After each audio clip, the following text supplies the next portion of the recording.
Buenas noches, estimados alumnos. Espero que todos se encuentren bien.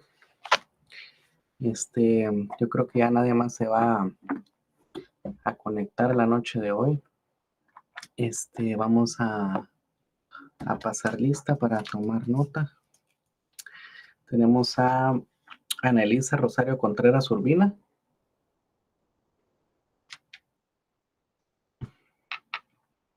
Ana Elisa Rosario Contreras Urbina. Marjorie Stephanie Lux. Presente, Lick. Arlene Cecilia Fajardo Flores.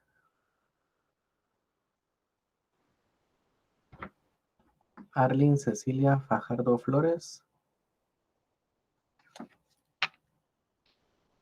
Jonathan Misael Muñoz Galán.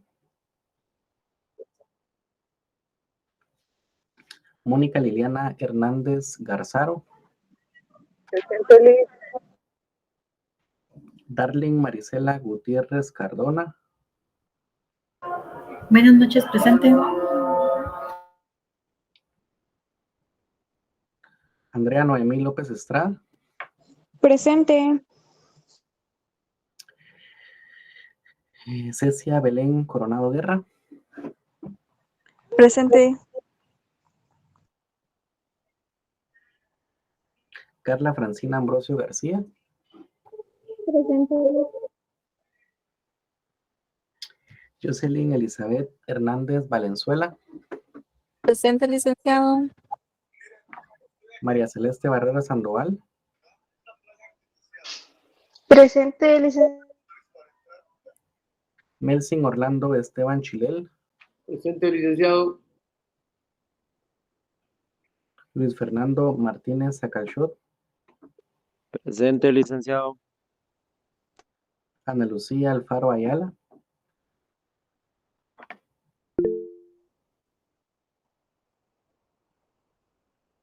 Geldy Marilinda Jiménez.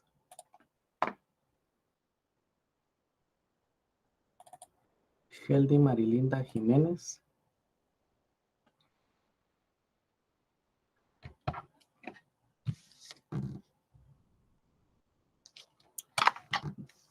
Randall Joel Pinzón Lima. Buenas noches, presente. Liceida Sofía Ruiz Lima. Presente, Lick.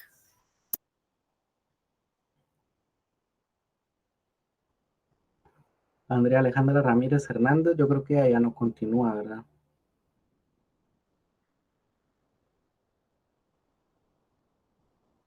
¿Ha estado con ustedes en algunas otras clases Andrea Alejandra Ramírez Hernández?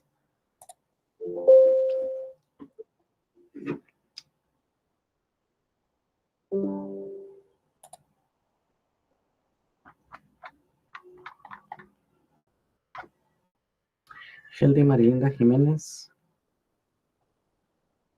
Presente, Lick. Una pregunta a Geldy. Permítame, su número de carnet, como aparece en el sistema, ¿está correcto?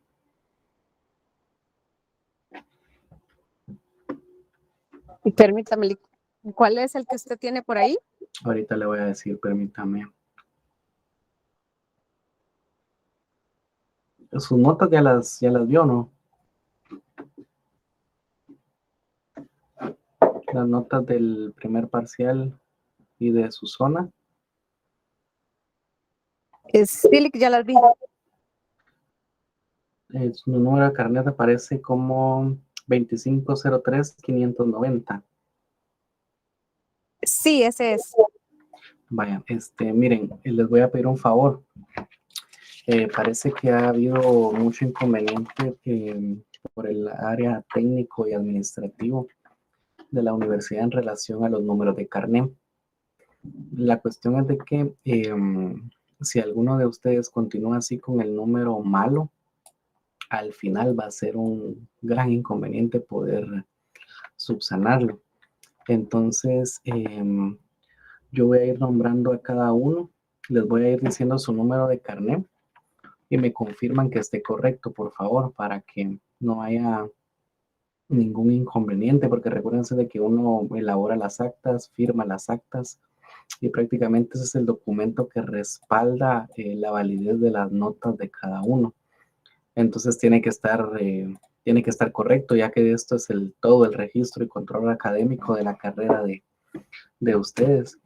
Y no vaya a ser que por un error o un número que esté malo, esto les pueda perjudicar. Entonces mejor lo vamos a ver de una vez. Voy a ir llamando conforme el orden de la lista que tengo yo acá, que es la lista oficial de la universidad. Les voy a decir su número de carnet y me confirman si es el correcto, por favor. Yo imagino que esto les aparece cuando ustedes ven las notas. De momento, pues no he tenido ningún comentario por parte de algún alumno en donde el carnet esté erróneo, ¿verdad? Pero siempre vamos a confirmar para evitar cualquier cuestión y así estamos bien todos. Tengo por acá Arlene Cecilia Fajardo Flores. Bueno, yo creo que ella no está presente por acá. Sí, vamos a ver. Susana Elizabeth León Alcor. Continúa ella, perdonen.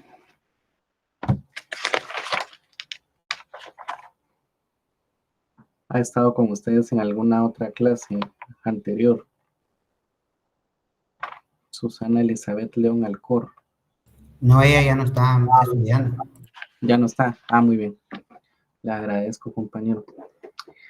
Jonathan Misael Muñoz Calán. El número de carnet 2503001. 2503001. Muy bien, muchas gracias. Cecia Belén Coronado Guerra. 2503013. Cecia Belén Coronado Guerra. Así es, está correcto. 2503013. Muy bien. Carla Francina Ambrosio es García, ¿verdad? Sí, Aquí aparece como Gracia usted en el acta. ¿Usted sus notas ya las vio o no? no, se visto porque no puedo ingresar a la... Ya, fíjese que su nombre aparece incorrecto. Acá usted aparece como Carla Francina Ambrosio Gracia. Vamos a... Es García, me imagino, ¿verdad? Así es.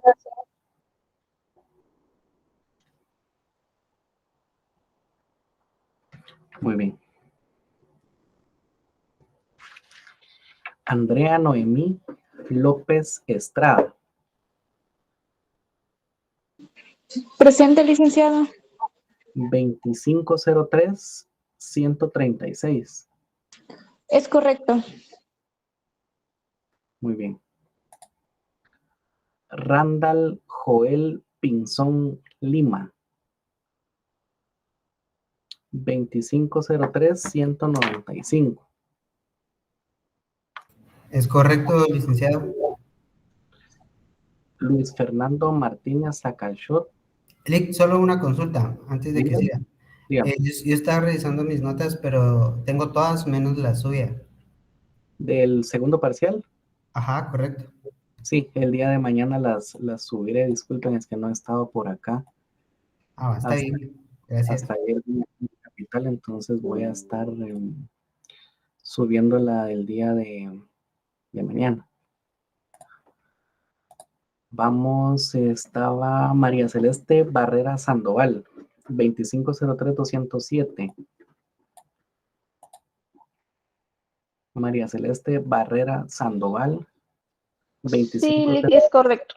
2503207. Muy Sí, bien. es correcto. Carol Ileana Marroquín Sandoval. Ella me aparece, bueno, sin registro, cero de zona y no se presentó ella. Me imagino que no continuó, ¿verdad? No sé si ustedes la han visto en alguna otra clase. Carol Ileana Marroquín Sandoval.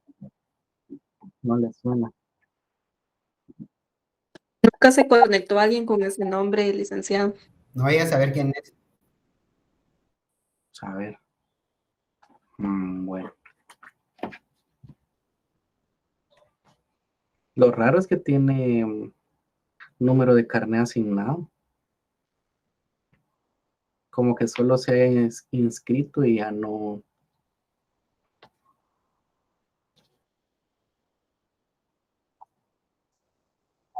Sí. Qué raro. Darling Marisela Gutiérrez Cardona.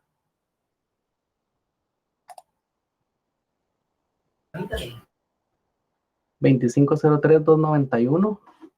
Sí, ese sería. Muy bien. Marjorie Stephanie Lux. Marjorie Stephanie Lux. Sí, Lick. 2503-344. Sí, ese es. Vea, su nombre, usted ya me imagino que ya vio sus notas, ¿verdad? Ajá. Su nombre, como aparece escrito, Marjorie con J-Y al final. Stephanie Lux, P-H-Y al final. Sí, así es. Stephanie, sin E, sino que solo la S. Stephanie Lux. Sí. Muy bien.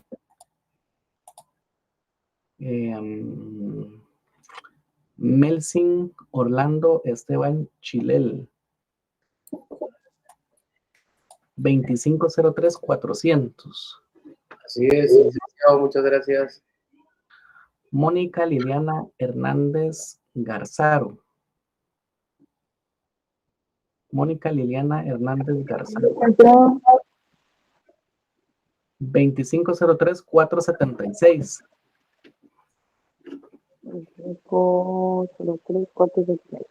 Sí, es correcto, licenciado. Ana Elisa del Rosario Contreras Urbina. 2503-479. Está por ahí.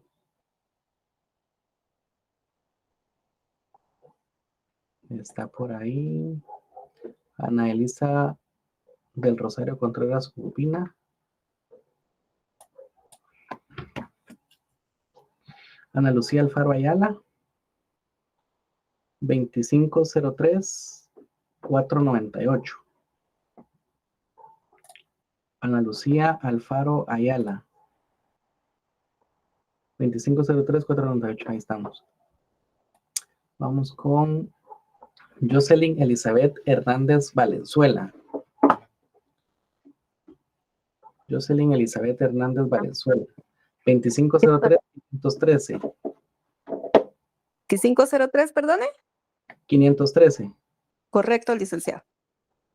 Melanie Alejandra Guillén Aguilar. También me aparece por acá. No sé, no tiene nada de zona ni nada del examen. Me imagino que es como el caso anterior. ¿Saben algo de ella? Perdón. ¿Alguien que la haya visto en alguna clase o algo así? No, para nada. Bueno. Helde Marilinda Jiménez González. 2503-590. Heldi Marilinda Jiménez González. 2503-590. Sí, que es correcto. Briseida Sofía Ruiz Lima. Briseida Sofía Ruiz Lima. Dígame, Lick. Su nombre es Z. Sí, correcto. Mi nombre es Z. Así se escribe. 2503-655. Correcto. Arlen Cecilia Fajardo Flores. 2003-286. 2003-286.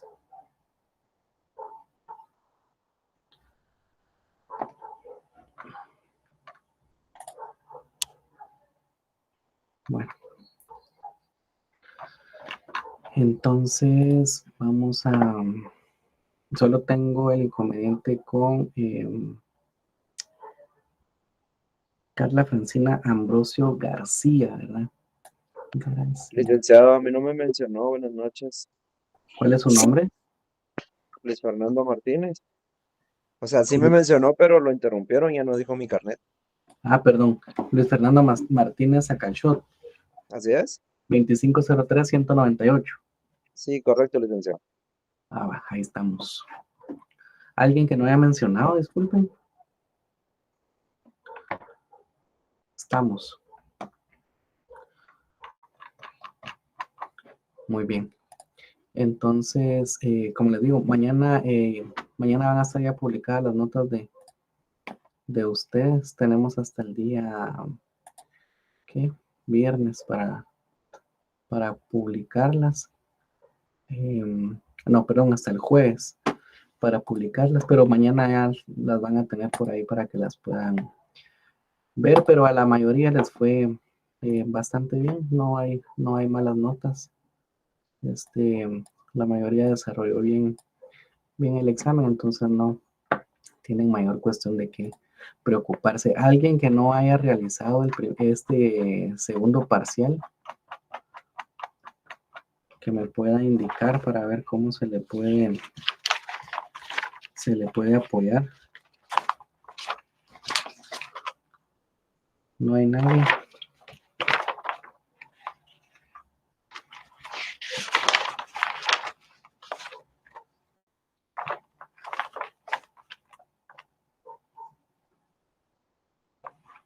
Muy bien, entonces vamos a continuar con el desarrollo del curso. Para el segundo parcial, agotamos la lectura hasta la página 200, que fue donde logramos avanzar, donde iba a ingresar el segundo parcial.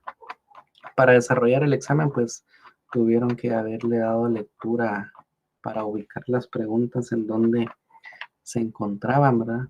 Entonces eso es parte para que pudiéramos agotar también el libro de texto como lo solicita la universidad. Y realmente pues este curso es prácticamente todo teórico, ¿verdad? Porque todo depende de la historia en cómo se ha desarrollado nuestro país.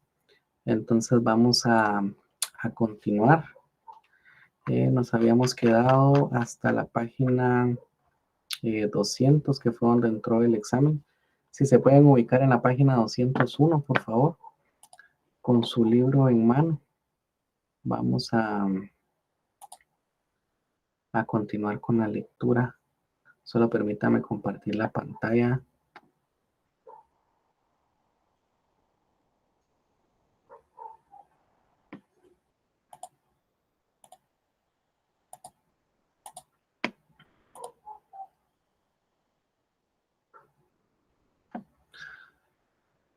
Muy bien. Ubicados en la página 201, continuamos con la lectura del libro de texto. Continúa diciendo este texto: Estrategia norteamericana para derrocar a Arbenz.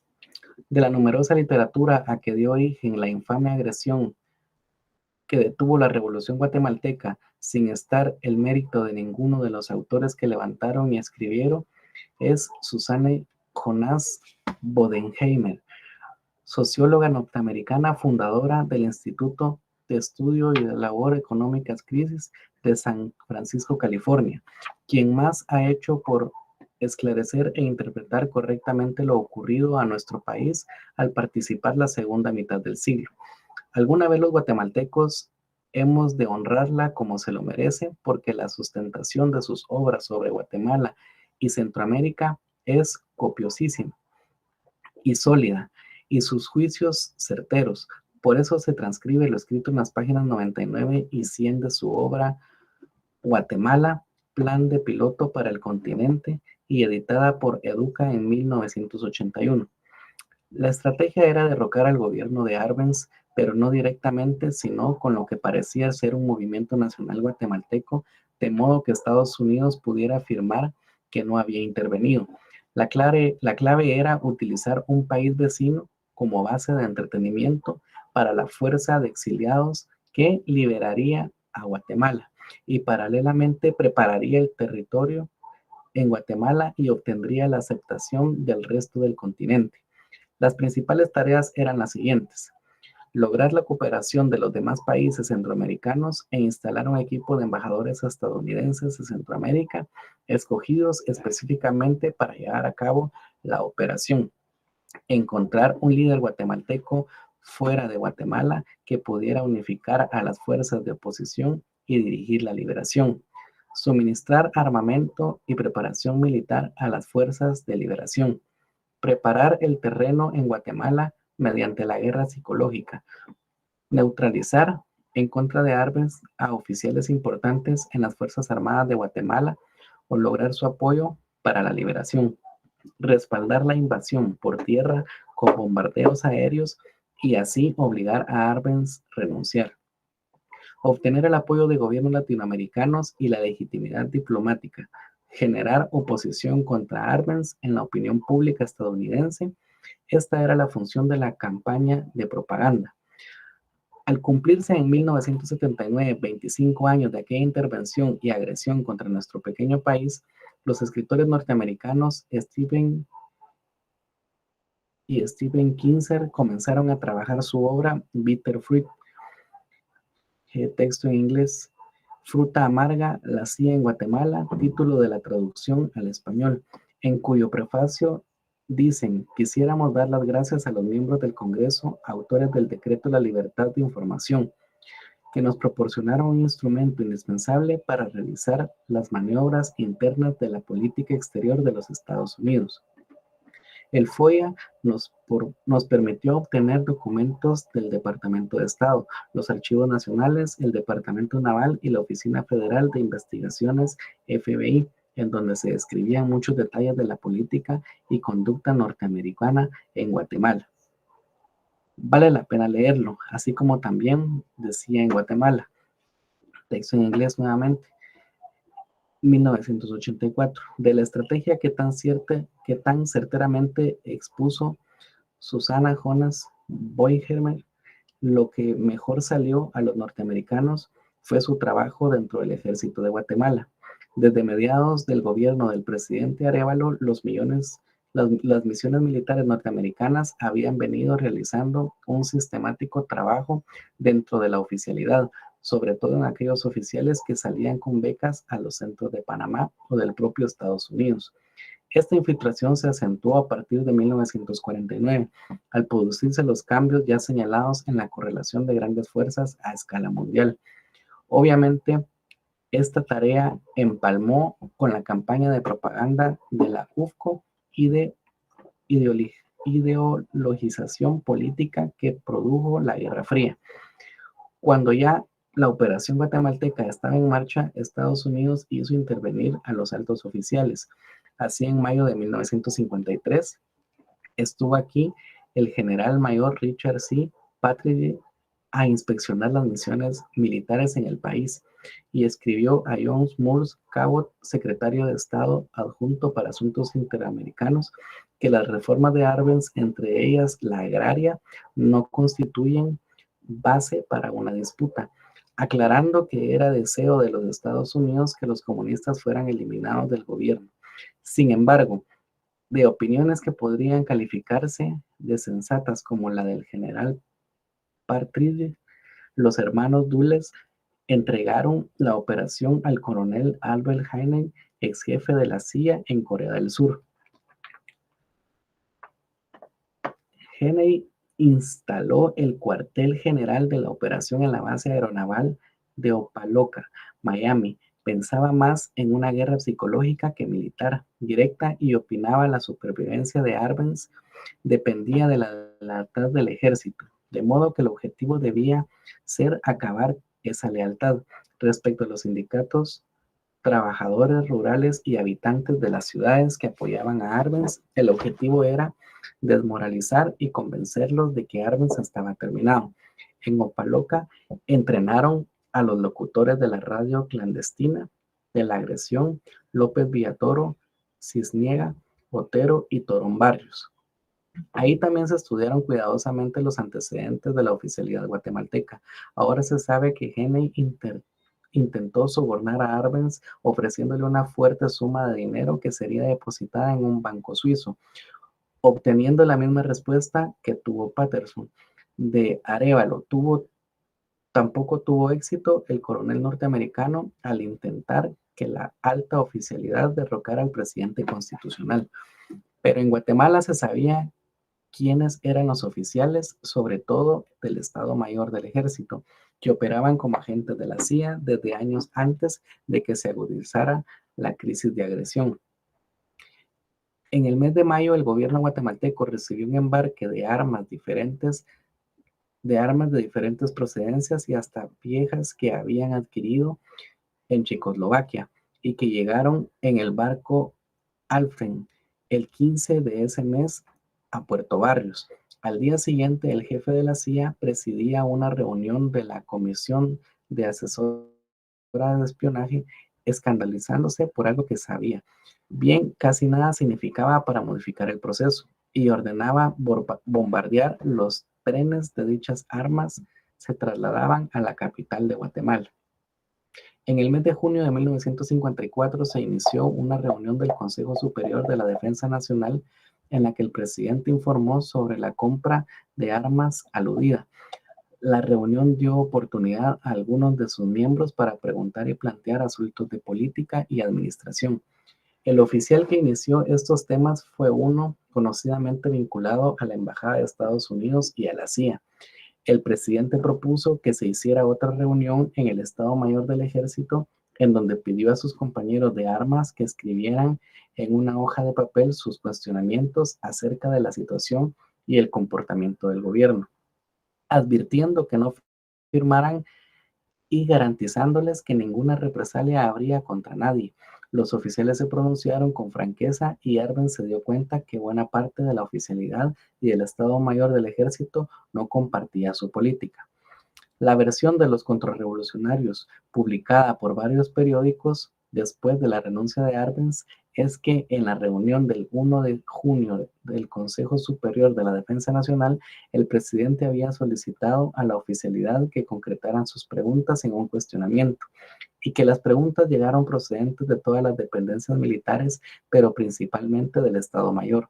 Esta versión asegura que el 7 de junio se reunieron en el Estado Mayor del Ejército más de 100 oficiales para hablar con el presidente, quien llegó acompañado del jefe de Fuerzas Armadas, coronel Carlos Enrique Díaz, el ministro de la Defensa, coronel José Ángel Sánchez, el director de la Policía Nacional, coronel Rogelio Kruger, y el jefe de la Policía Judicial, mayor Jaime Rosenberg. Los periódicos Impacto y Prensa Libre publicaron el 25 y el 26 de julio de 1954, respectivamente, versiones recogidas de los adversarios del gobierno revolucionario. En la del Impacto se reprodujeron 20 de las 22 preguntas que da esta versión de los hechos. A la luz de todo, cuando los investigadores y analistas nacionales y extranjeros de nuestra historia contemporánea han encontrado, resulta que la mayor parte de estas preguntas coinciden en el fondo y algunas en la forma, con los planteamientos que el embajador Peurifoy hizo al presidente Arbenz en la entrevista que tuvieron, así con expresiones de otros altos funcionarios de Estados Unidos. pero hay también preguntas relacionadas con las cuestiones planteadas por las organizaciones populares en forma aislada o por sus representantes ante el Frente Democrático Nacional, organismo integrado por el presidente Arbenz, ministros de su gabinete, el jefe de las Fuerzas Armadas, el jefe del Estado Mayor, representantes de los partidos políticos democráticos y revolucionarios, y representantes de las organizaciones unitarias de obreros y campesinos. El Frente Democrático Nacional, FND, se organizó cuando la trama de la intervención y agresión era bien conocida e inclusive se había dado a conocer por medio de enviados especiales plenipotenciarios a varios gobiernos latinoamericanos. Frente a la inacción del mando superior del ejército para repeler la agresión, en este organismo de emergencia se planteó la necesidad de armas al pueblo para que la defendiera, sus derechos y conquistas. El presidente Arbenz reaccionó de inmediato y con una violencia desconocida en él. Golpeó la mesa con el puño y dijo: mis amigos, hay que confiar en el ejército. Ustedes, los dirigentes políticos y sociales, tienen la oportunidad todos los días de cumplir con sus deberes, pero los militares no. Dejémosle que cumplan con su deber. Cuando por fin el gobierno se decidió a formar los batallones populares, la conspiración de los oficiales contra los revolucionarios había avanzado y estuvo en condiciones de quitar los punzones a las pocas armas que se entregaron y sin parque. Un historiador escrupuloso, cualquier analista serio, no puede llamar a este comportamiento la rebelión del ejército regular, ni menos una batalla por Guatemala.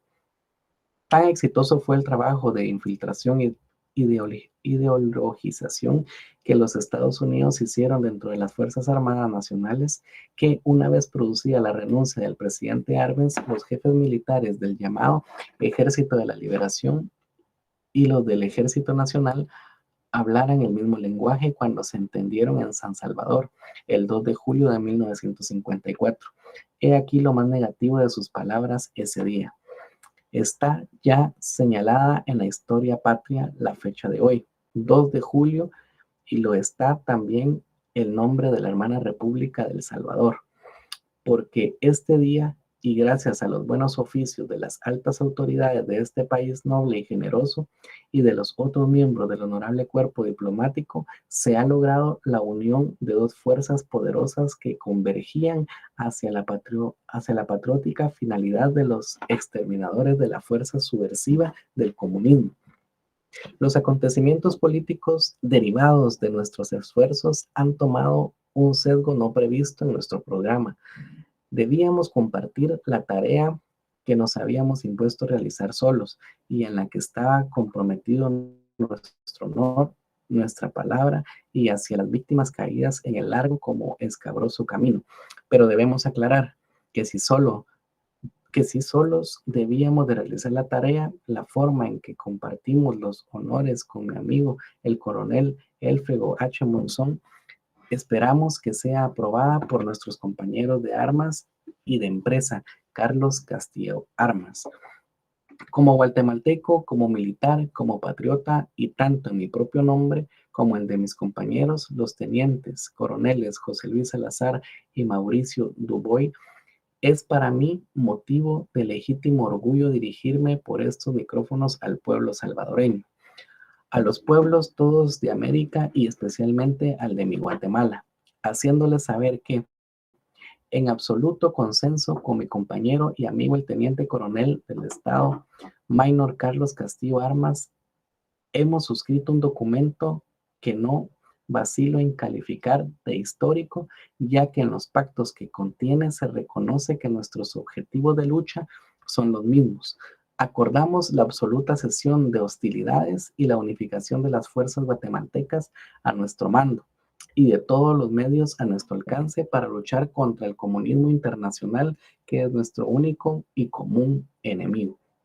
Tengo la absoluta certeza de que el acuerdo suscrito señala la iniciación de una era de recuperación para Guatemala y representa un motivo de tranquilidad para el continente. Elfego H. Monzón. Horas antes, a las 2 de la mañana y 30 minutos de ese 2 de julio se había suscrito en la Casa Presidencial de El Salvador el acta pacificación entre los jefes de la Junta de Gobierno de Guatemala y del gobierno provisional organizado en la ciudad de Chiquimula. Los puntos más importantes para el objeto de este trabajo fueron los siguientes. Primero, el coronel Elfego H. Monzón y el teniente coronel Carlos Castillo Armas, con las representaciones con las que actuaban, reconocen y declaran que los ideales y propósitos que impulsaban el movimiento del ejército encaminado a organizar una junta de gobierno integrada por el coronel Elfego H. Monzón y tenientes coroneles José Luis Cruz Salazar y Mauricio Dubois se identifican con las altas miras y generosos anhelos que inspiraron el movimiento de liberación nacional, cuya jefatura que confiada al teniente coronel Carlos Castillo Armas. Segundo, que es fin fundamental de la Junta de Gobierno y de la Revolución Libertadora combatir el consumismo que se entronizó en la República de Guatemala y organizar un gobierno democrático representativo que dé plenas garantías, restablezca el orden y la tranquilidad públicas y oriente su política por senderos de progreso, trabajo, reconstrucción, economía y de justicia social, todo en beneficio del pueblo y del engrandecimiento de la nación guatemalteca. Tercero, que habiendo tal identidad de ideales y propósito entre ambas fuerzas armadas, sus jefes convienen en formar con ella una sola unidad fuerte y respetable que erradique de Guatemala para siempre el comunismo y desde luego que cese el fuego entre ellas. Octavo, la Junta de Gobierno de Guatemala asumirá la jefatura de las Fuerzas Armadas y procederá a la organización del Poder Judicial. Noveno, las fuerzas actualmente comandadas por el teniente coronel Carlos Castillo Armas se incorporarán en el Ejército Nacional, pero en un acto quizás a destiempo, pues sucedió el 2 de agosto del 54, los cadetes de la Escuela Politécnica atacaron y vencieron al ejército mercenario que había acampado en los terrenos del Hospital Roosevelt.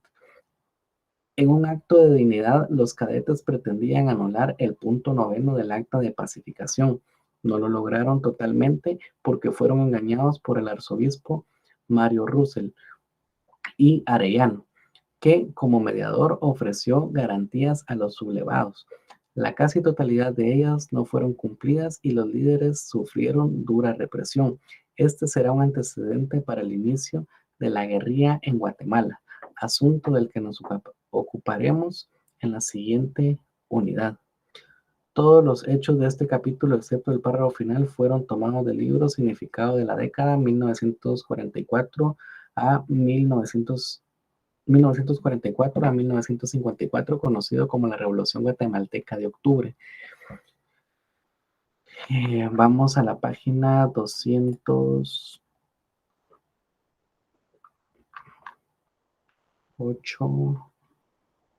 9, 211.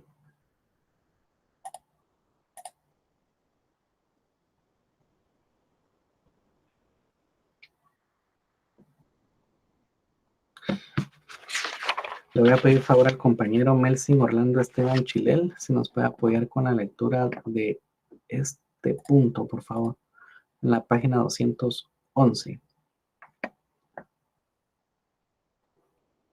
Licenciado, déme chancecito, ahorita voy a ver mi libro bien. Dele.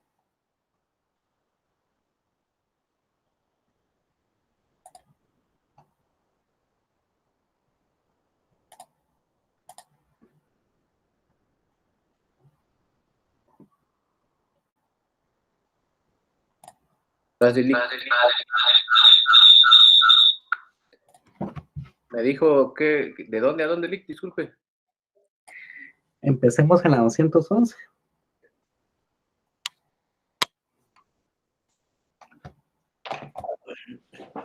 De aquí donde usted tiene en la pantalla, está en la Revolución Interrumpida.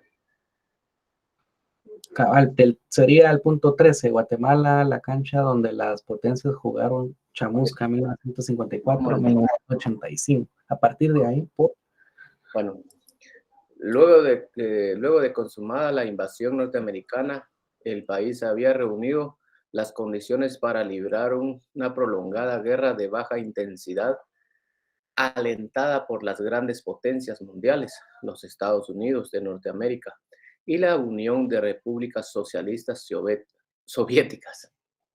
Durante estos años, el Estado gastó la mayor parte de los recursos en armamento y muy poco devolvió en bienes y servicios a la población.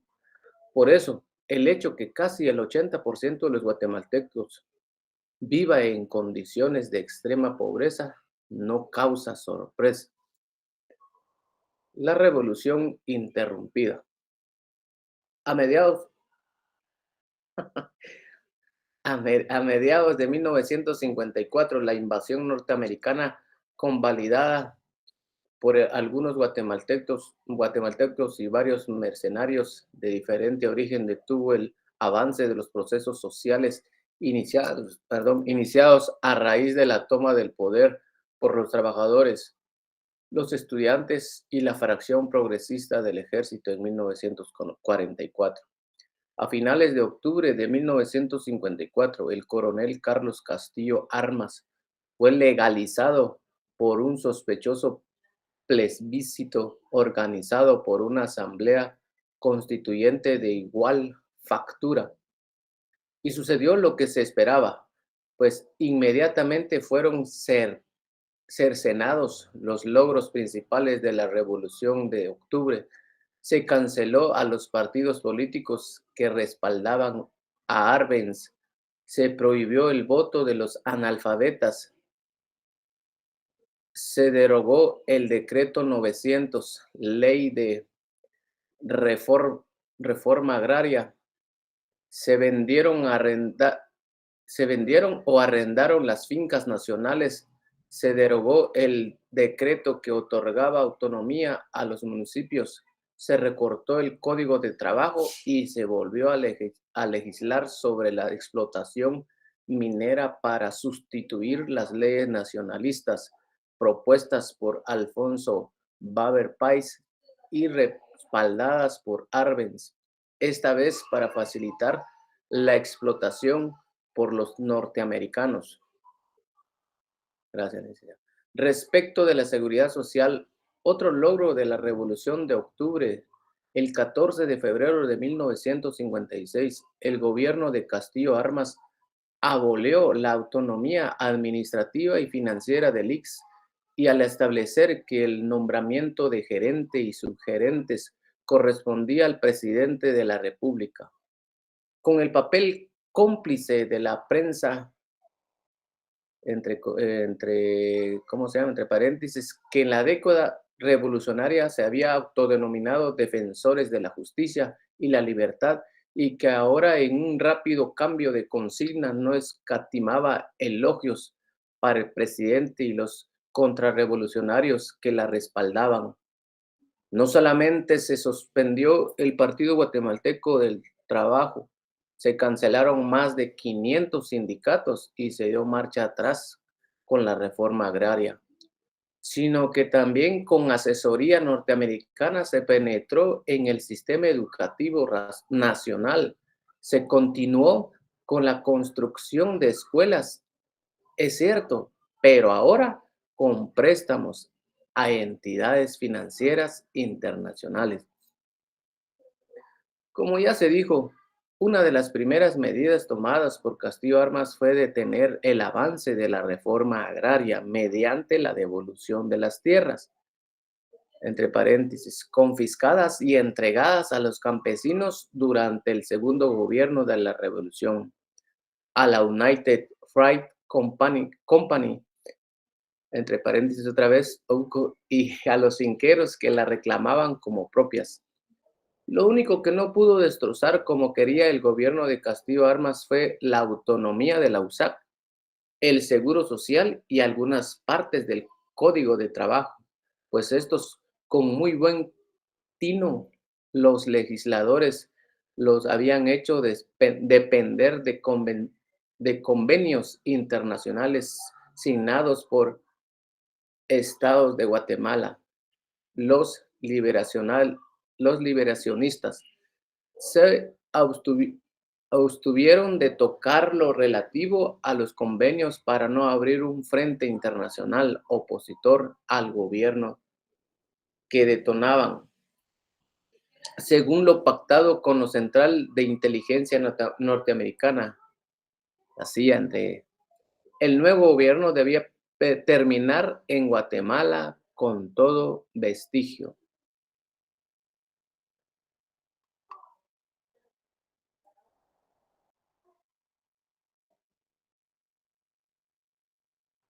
Según lo pactado con la Central de la Inteligencia Norteamericana, otra vez, el nuevo gobierno debía terminar en Guatemala con todo vestigio de lo que denominaban comunismo, pues la experiencia de Guatemala sería el modelo para combatir esta doctrina doquiera que los intereses imperialistas fueran amenazados. Efectivamente, en este escaparate llamado Guatemala se mostró al mundo la tremenda represión en contra de las clases populares e intelectuales de Guatemala. El gobierno de Castillo Armas suspendió todas las garantías constitucionales y emitió la ley preventiva contra el comunismo, que, entre otras cosas, contemplaba la pena de muerte para los comunistas. Las listas de los que debían ser eliminados se elaboraban como la celosa asesoría de la embajada norteamericana en este país. Además, el pueblo de Guatemala en general tuvo que contribuir voluntariamente para pagar las deudas que supuestamente incurrió el así llamado Ejército de Liberación. Eso se hizo con el pago de un impuesto, cuya constancia el interesado tenía que llevar consigo. Además, los números informantes que para contrastearse con los liberacionistas, voluntariamente proporcionaban nombres. Levantó una encuesta entre todos los maestros del país para enterarse de sus preferencias o su filiación política. El resultado fue la destitución sin indemnización de más de 2,000 maestros, muchos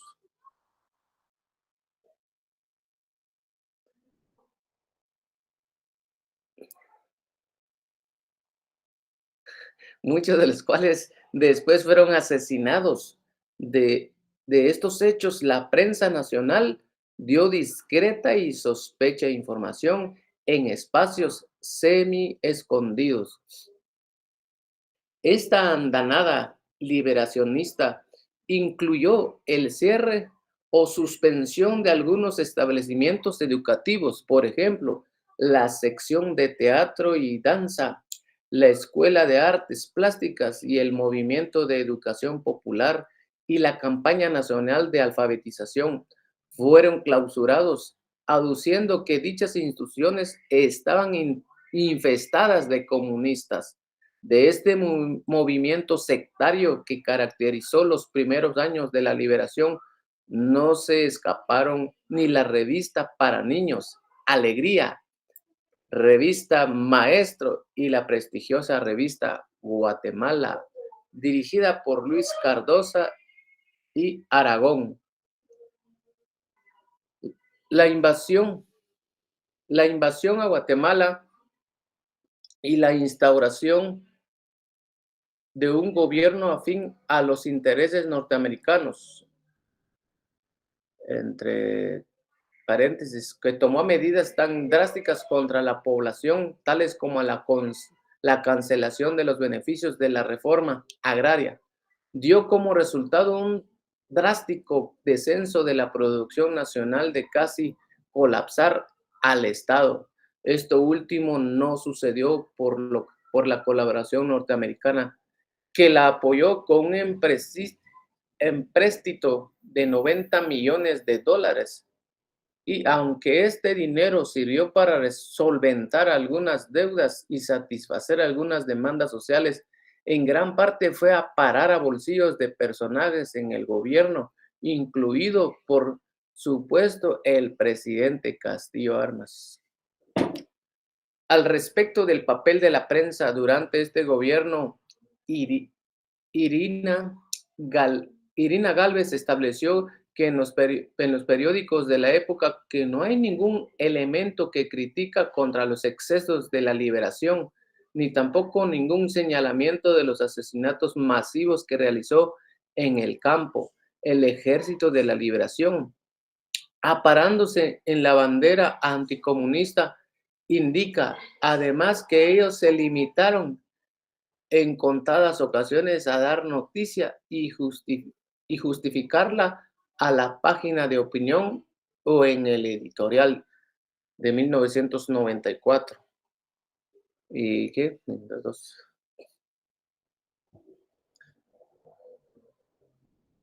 Adicionalmente, tampoco la prensa se volcó a la defensa de las conquistas laborales. Más bien, guardó criminal silencio. En cambio, no se ahorró elogios para el nuevo gobierno. Según Guerra Vilaboy, de 1983-60, reacomodo de las clases, el reacomodo de las clases, dominantes produjo choques entre la burguesía, reflejo del cual son las conspiraciones militares de diciembre 55 y junio 57. Indica que el capítulo más conocido de esas pugnas subterráneas se produjo en el 26 de julio de 1957, cuando el presidente liberacionista fue asesinado. Se trató de hacer creer por un miembro de su propia escolta. Como era de esperarse, la responsabilidad del asesinato de tan ilustre estadista fue inmediatamente atribuida a una conspiración de los enemigos de la libertad y la democracia. La prensa hablada y escrita hizo del asesinato un evento memorable.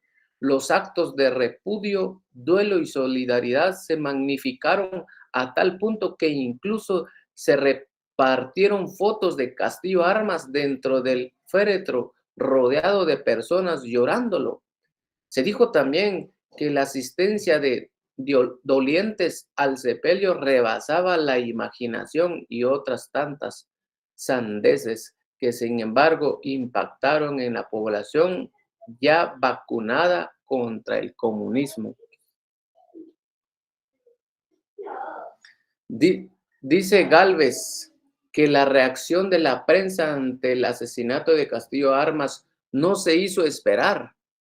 Rayaba quizás en servilismo la forma en que los diarios se lamentaban por la pérdida de tan ilustre y patriótico defensor de la democracia. Abundan, por ejemplo, titulares de la noticia como estos: duelo nacional, de pérdida para el mundo libre califica Eichhofer la muerte del presidente. A raíz de este asesinato asumió la presidencia el primer designado, Luis Arturo González López, quien convocó a elecciones. Estas fueron ganadas por el general Miguel Ydígoras Fuentes, que se presentó ante el electorado como un candidato no comprometido con ningún bando. Entre paréntesis, a pesar de que la CIA había escogido entre él y Castillo Armas para liderar el Ejército de la Liberación, porque ofreció borrón y cuenta nueva y amnistía para los exiliados. Las protestas porque el Congreso declaró ganador a Miguel Ortiz Passarelli, entre comillas, que se declaraba liberacionista dispuesto a continuar la tarea incluso del presidente asesinado, y no a Ydígoras, que había ganado en las urnas, hicieron al ejército tomar el poder y luego de un breve triunvirato, entregado a segundo designado coronel Guillermo Flores Avendaño, ex jefe de las fuerzas mercenarias en 1954.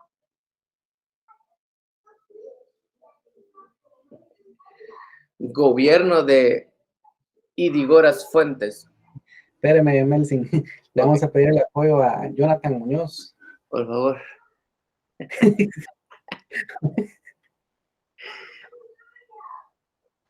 Jonathan Muñoz está por ahí.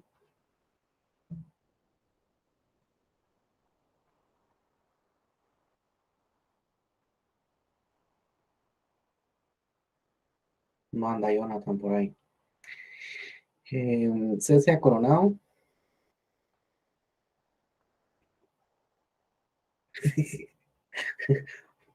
Muy bien. Jonathan Muñoz, por favor.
Per- Permítame, compañero, perdone. Permítame. Dejemos al turno a Cecia Coronado Guerra, 13.3. Por favor. Con usted. No hay pena, no se preocupe. No se preocupe, no hay pena. Cecia Coronado Guerra.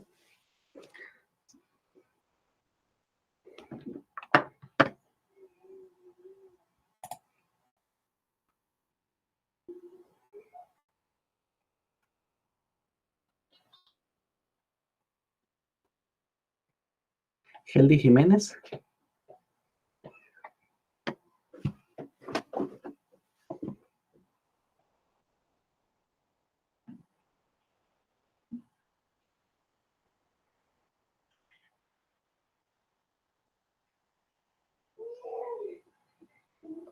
Heldy Jiménez, ¿está por ahí?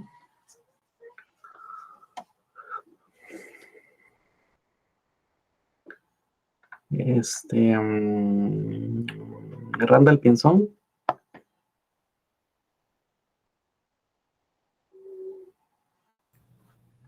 ¿13.3, verdad? Sí, por favor. Un nuevo golpe de Estado. A finales de 1962 e inicios de 1963 se inició la lucha preelectoral que terminaría eligiendo al sucesor de Idígoras. Sin embargo, el temor de que triunfara el doctor Juan José Arévalo, que había sido anunciado candidato de varios pequeños partidos de centro izquierda y que habían ingresado clandestinamente al país, hizo que el ejército, con el patrocinio de los Estados Unidos, que veía amenazadas sus pretensiones de explotar el níquel guatemalteco, si Arévalo llegaba al poder, diera un golpe de Estado, depusiera a Idígoras y pusiera en su lugar al ministro de Defensa, el coronel Enrique Peralta Azurdia. Este gobernó por la fuerza durante 3 años, es decir, 1000 días, la mayoría de ellos bajo estado de sitio.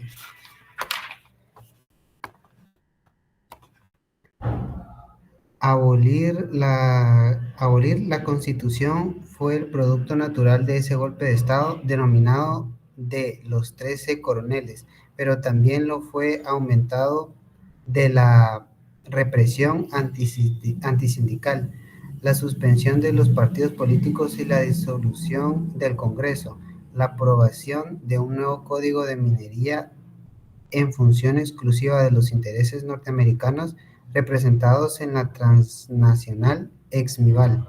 Incluso el primer borrador entregado al Congreso estuvo inicialmente redactado en inglés. Años después, esa maniobra sería el antecedente que explica las terribles masacres perpetradas contra la comunidad sancarlista y los campesinos del Valle de Polochic. De la Panzós en 1978 es una de ellas. El alcalde Walter Overdyk, el concejal Manuel Macú, los soldados y oficiales del ejército de Guatemala y los finqueros de la región disolvieron una manifestación pro tierras a tiros y mataron en la plaza central a las 8 de la mañana a 130 personas entre adultos, mujeres y niños. Otto Spiegler era el ministro de la Defensa y el presidente Shell Eugenio Lauger García.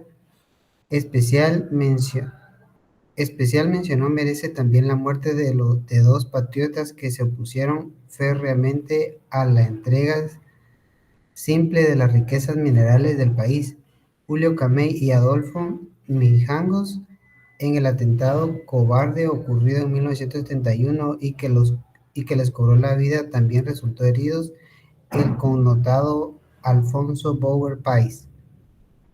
A pesar de que la mayoría de partidos terminaron santificando el golpe de Estado perpetrado por Peralta Azurdia, la lucha guerrillera respondió con la unión del MR-13 el 12 de abril, conformado por estudiantes de secundaria y universitarios y algunas capas de la pequeña burguesía, y el PGT.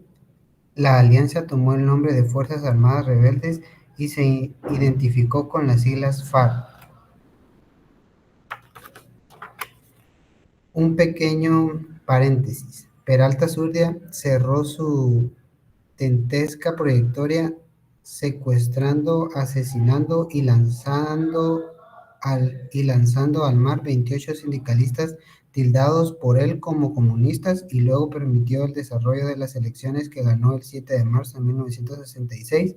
Julio César Méndez Montenegro y su compañero de fórmula, el periodista Clemente Marroquín Rojas, este par, postulados por el Partido Revolucionario PR, ganó la simpatía popular gracias a la militancia del primero en el movimiento que terminó con la tiranía ubiquista en 1944.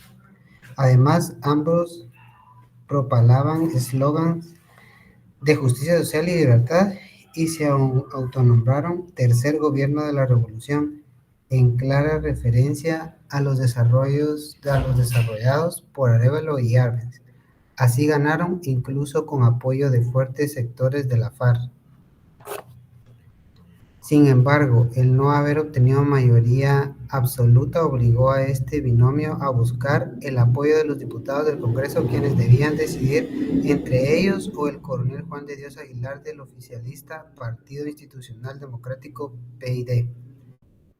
Para lograrlo, Julio César y Clemente suscribieron con el ejército un pacto que aseguraba su permanencia en el ejército siempre que no incluyera izquierdistas en su gobierno. Se le concedieron autorización limitada al ejército en la lucha guerrillera y se le exculpara por los excesos que se cometieran, por desvenancia con sus compañeros y cómplices. El mismo Clemente Marroquín Rojas publicó después en su diario La Hora este vergonzoso pacto. El gobierno de estos licenciados se caracterizó no solo por la lucha antiguerrillera, sino también por su natural tendencia a la violación de los más elementos derechos humanos y por su política entreguista. Cuando con la demagogia se dijo que para recuperar los bienes nacionales se había comprado la quebrada empresa norteamericana de ferrocarriles, a la que se denominó la siguiente, ya siendo nacional, Ferrocarriles de Guatemala, FEGUA.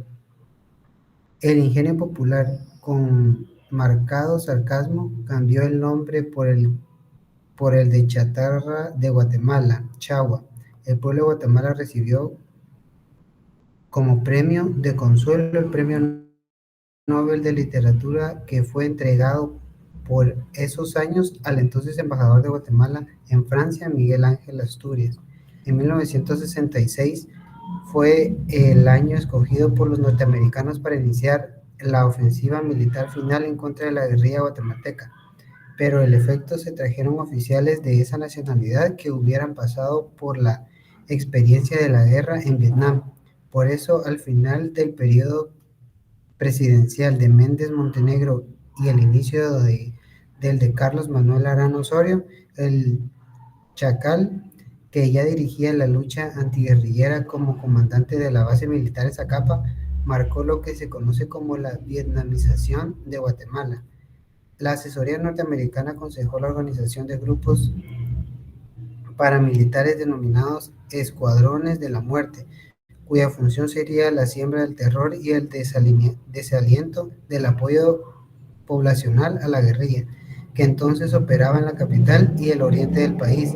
Así nació la terrible MANO, Movimiento Anticomunista Nacional Organizado, y la nueva organización anticomunista, cuyo lema hablaba por sí mismo: comunista visto, comunista muerto. Años después aparecieron otra igualmente dantescas. Solo leamos los sugestivos nombres: Ojo por Ojo, Ejército Secreto Anticomunista, ESA, y Consejo Anticomunista de Guatemala. Compañero, hasta ahí, por favor. Vamos a iniciar en la próxima clase en la página 220. Y que tengan buena noche. Mañana esperen sus sus notas, por favor. Yo el día de mañana las estaré publicando. Gracias, licenciado. Me lo comentan. Gracias. Que tengan una feliz noche. Feliz noche, Andy. Gracias, Feliz Andy. Feliz noche. noche. Gracias, feliz noche. Dígame.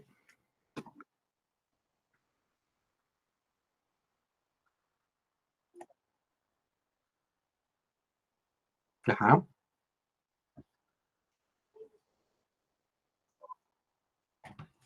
¿Está acortado este texto o el que usted tiene?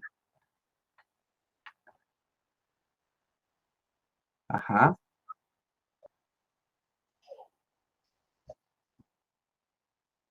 Veinte.